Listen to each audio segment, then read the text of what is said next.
Hello everyone, welcome to M2 classes. मैं आपके साथ आया हूँ कंपाउंड इंटरेस्ट। जी हाँ, कंपाउंड इंटरेस्ट के कुछ कॉन्सेप्ट लेकर साथ में थोड़े से सिंपल इंटरेस्ट के कुछ कॉन्सेप्ट भी देने वाला हूँ। आपको पता है साधारण ब्याज और चक्रवृद्धि ब्याज का जो कॉन्सेप्ट होता है वो बड़ा ही इंटरेस्टिंग चीज है। जैसा कि इंटरेस्ट नाम भी है वैसे इंटरेस्टिंग ये कॉन्सेप्ट भी होता है। अगर अच्छे से समझेंगे तो आसान और नहीं समझ पाए तो मुश्किलें बढ़ा देता है।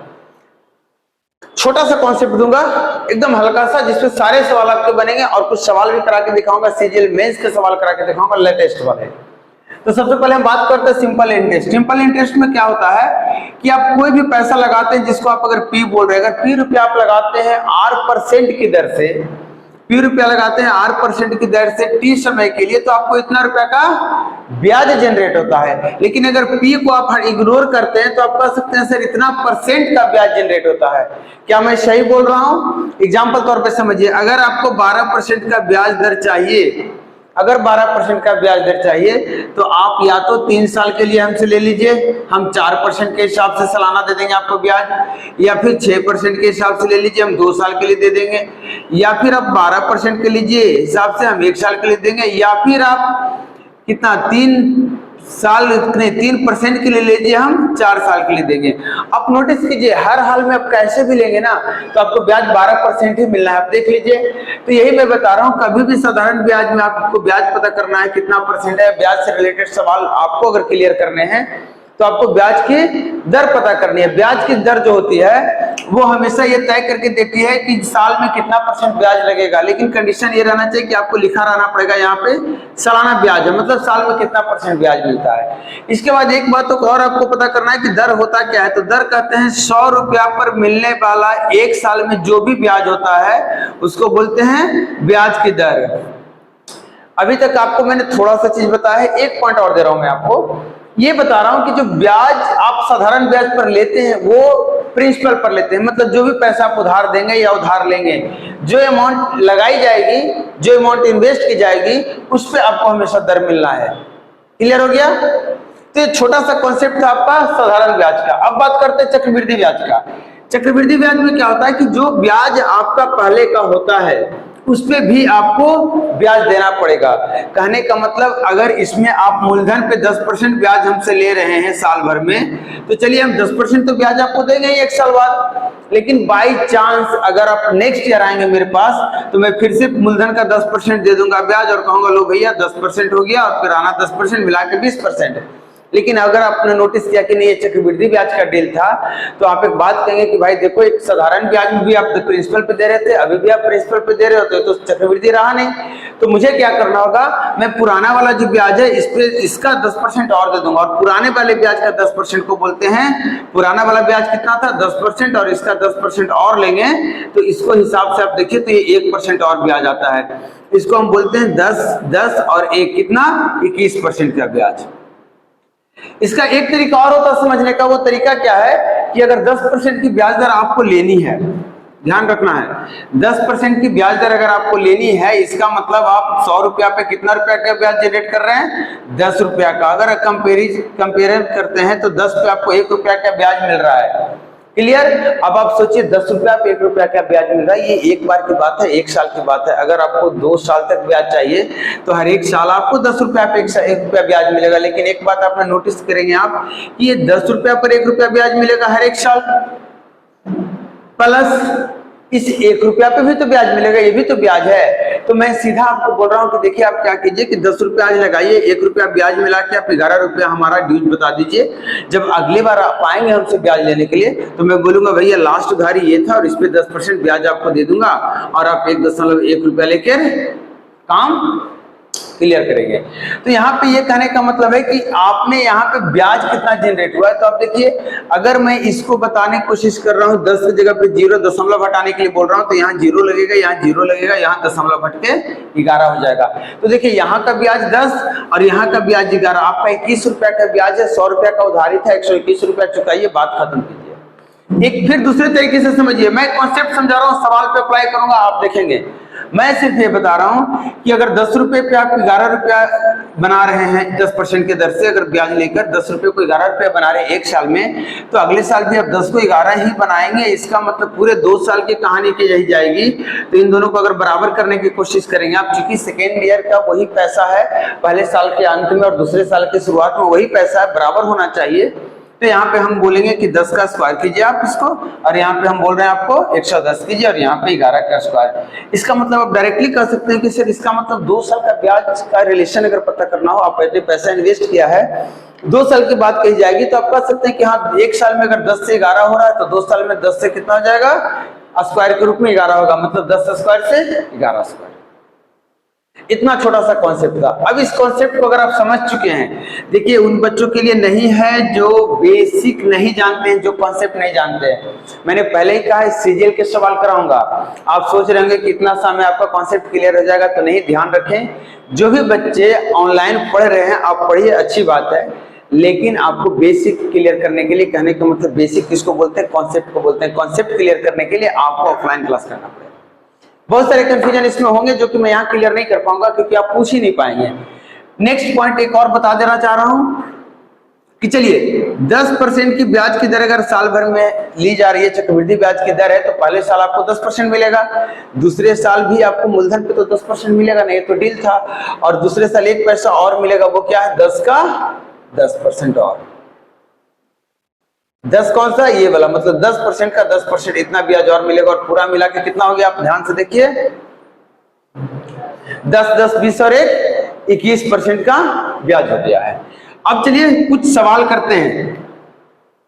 जिन बच्चों का एग्जाम एमटीएस का चल रहा है, जिनका हो चुका है, जिनका सीएचएसएल का एग्जाम आने वाला है, जिनका मेंस का एग्जाम है सीएचएसएल का, जिनका प्री आने वाला है, जिनका सीजीएल आने वाला है, आप सबके लिए क्लास बहुत ही फायदेमंद है।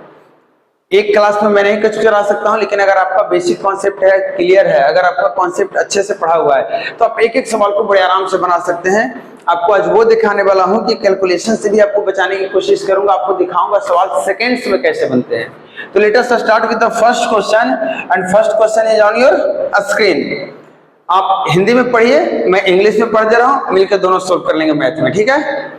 तो चलिए कह रहा है कि इंटरेस्ट भी compounded half yearly, then find the compound interest on 8000 at rate of 20% per annum for 1 year. 8000 रुपये पे अगर 20% सालाना की दर से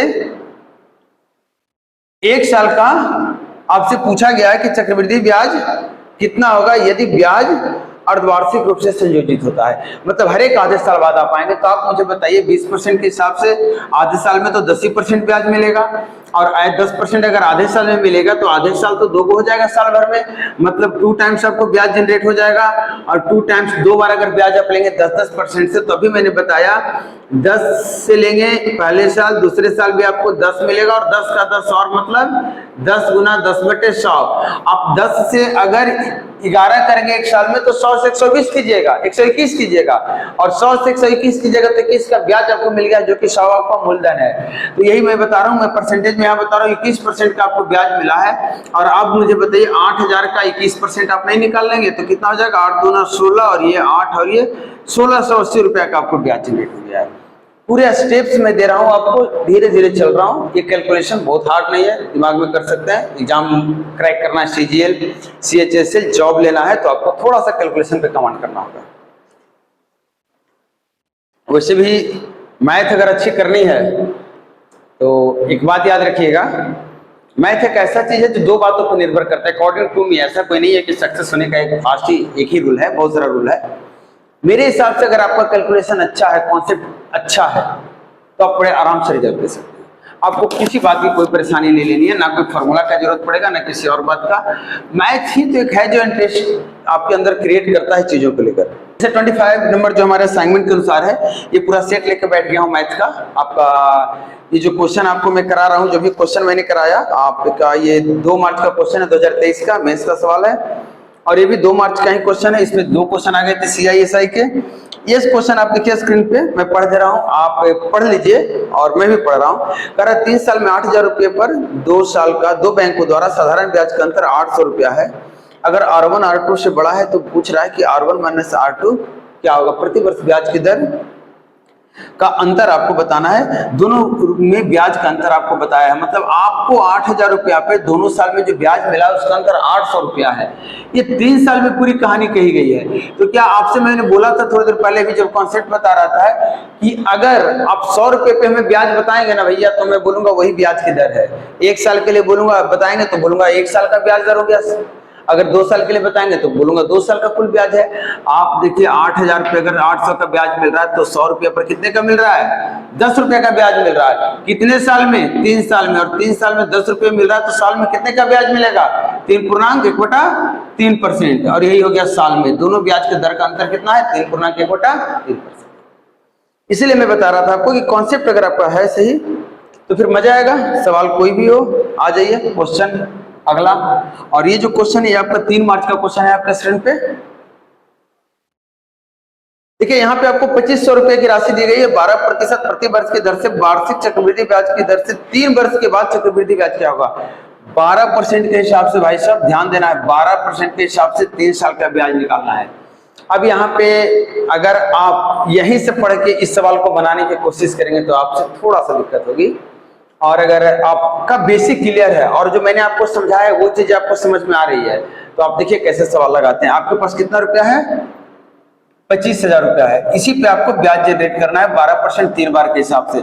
मैं सिर्फ 2 साल का लगा रहा हूँ, 2 बार का। तो 12 और 12 कितना हो गया? 24। और 24 और 12 बार है 44 से 1.14 लगभग। देखिए कितना है? 25.5। ध्यान से देखिएगा मैं क्या कर रहा हूँ, 25.5। अब इसको 12 से तीसरे साल वाला जो 12% लेना है, 3 12 था, 12 12 12 3 साल की बात हो रही थी तो 2 बार का लगा दिया।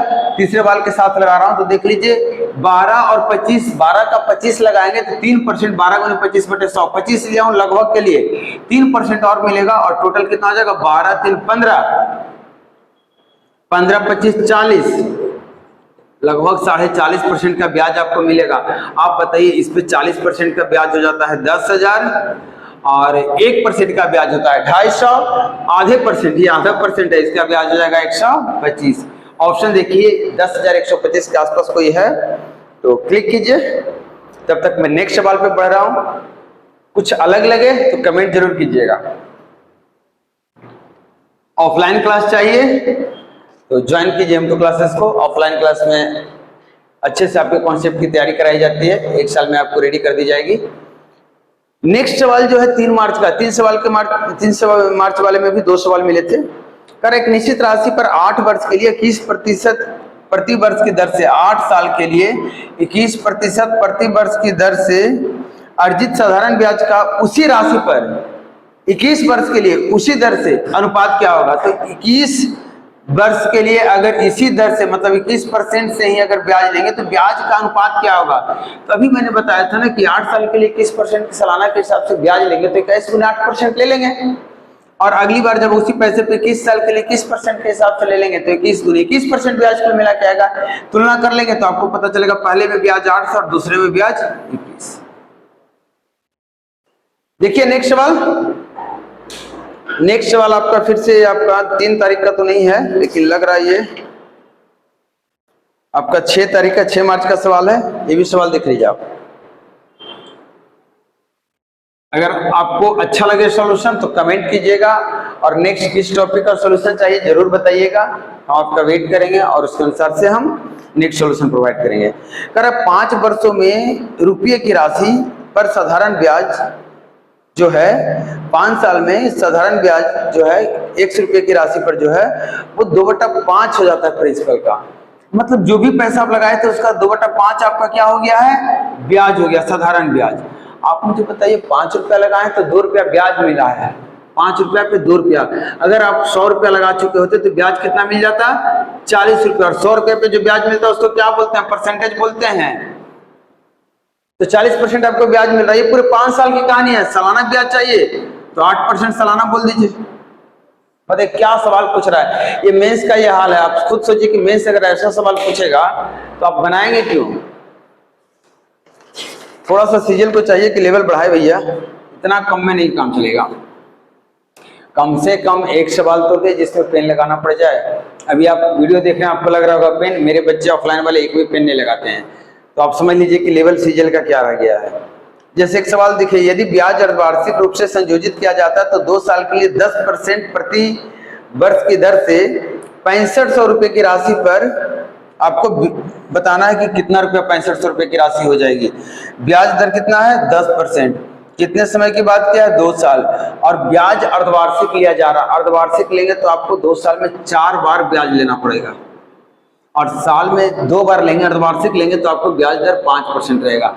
अब आप सोच रहे होंगे सर 5% को आप 4 बार कैसे लगाएंगे? देखिए आपके सामने मैं 5% का 2 बार लगाने वाला हूं, तो 5 5 10 और 5 का 25, 10.25, और यही 10.25 बार अगर लगेगा तो 10 और 10 20 और 2.5 तो ऐसे ही आ गया। आपको कोई दिक्कत आपत्ति नहीं? और 10 का 10, सवा 10 का सवा 10, 1 ले लेते हैं, 10 का 10 1% और, तो 21.5% से थोड़ा सा ज्यादा होगा ब्याज।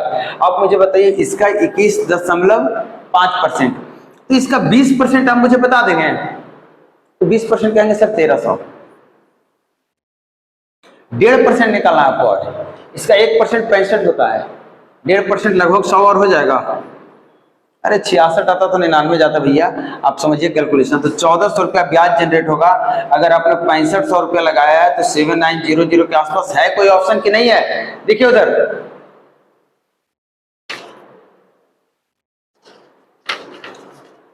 चलिए, इस सेट में एक ही सवाल था, और जो आखिरी एग्जाम हुआ था वो आपका 7 तारीख को हुआ था, 7 मार्च को, और इसमें एक सवाल है, और ये सवाल मुझे लग रहा है इंस्टॉलमेंट का, आप तो पढ़ ही रहे हैं, मैं भी पढ़ लेता हूँ।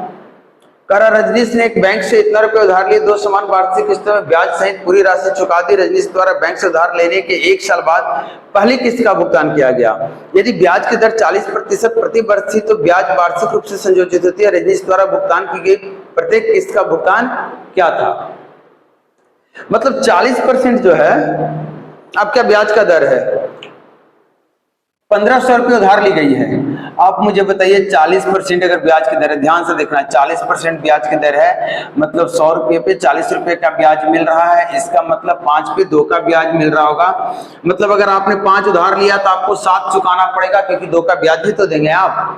1 साल बाद, 2 साल बाद देंगे भैया, तो अभी बताया था 5 स्क्वायर की जगह पे मैं 7 स्क्वायर लूंगा। आपको बोला जा रहा है दोनों किस्त बराबर है, 1 साल बाद चुका रही है, 2 साल बाद चुका रहे हैं, कीजिए बराबर, कर दें 7 से गुना। तो चलिए मैं तो कर दिया 7 से गुना, आपका कितना आ गया 35। और बताइए 35 और ये होता है 25, जोड़ के 60। अगर आप 60 रुपया उधार लिए हैं, समझिएगा, अगर आपने 60 रुपया उधार लिया है तो आपको 749 रुपीज का किस्त बांधना होगा, तब जाके आपका काम चलेगा। और आपको बोला था कि 1500 रुपए की उधारी है, मतलब 60 का वैल्यू कितना दिया है 1500। 60 गुना 1500 कितना होता है? मैंने 60 का कितना गुना 1500 होता है? मेरे हिसाब से 25 होता है, आप भी कैलकुलेट कीजिए। तो 49 का 25 गुना आप नहीं बता देंगे? चलिए मेरे साथ कीजिए, 49 गुना 25 आप कर रहे होंगे, 49 गुना 25 नहीं कीजिए, 25 गुना 50 कीजिए, 1250 में 25 घटा दीजिए, 1225 रुपया का आप किस्त बनाइए और 1500 रुपया से निपटारा पाइए सिर्फ 2 साल में। ये हमारे तरफ से ऑफर नहीं है, इस सवाल का जवाब था। तो छोटे छोटे सवाल जो सीजीएल पूछ रहे हैं, आपको पता चल गया होगा कि इसमें कोई ताकत नहीं है। और एक बार फिर से बोल रहा हूं, अगर इसी तरीके से बेहतर पढ़ना तो कमेंट करके जरूर बताइए। शॉर्टकट ट्रिक्स और कॉन्सेप्ट और लॉजिक सीखना है तो कमेंट करके जरूर बताइए। वीडियो अच्छा लगे तो शेयर जरूर कीजिएगा। मैं फिर से नेक्स्ट टॉपिक लेकर आ रहा हूं आपके डिमांड पे, तब तक वेट कीजिए। Good bye.